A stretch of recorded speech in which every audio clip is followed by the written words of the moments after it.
In ancient Egypt, amid the golden glow of dawn, a dedicated doctor named Senu woke up as the sun cast its first rays over the Nile River. He donned his special robes, crafted to signify his revered position, and meticulously gathered his tools: bundles of potent herbs, jars of rich honey, and strips of clean bandages. Every morning, villagers flocked to his modest abode seeking relief from their ailments and injuries. Senu treated each one with a blend of herbal concoctions and ancient wisdom passed down through generations. They called him the healer of the Nile, a title he wore with humble pride. Today, a wave of unease settled over him.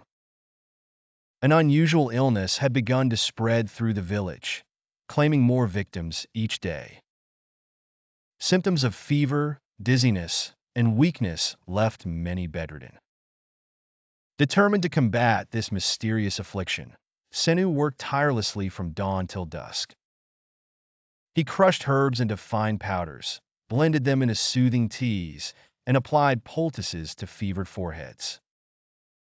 The aroma of his remedies filled the air, a hopeful scent for the suffering.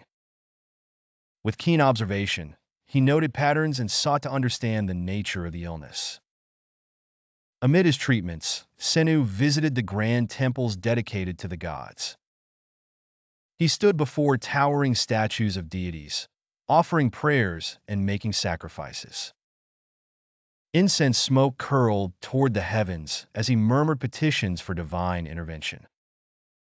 The villagers, though weak, found solace in his unwavering faith and relentless efforts.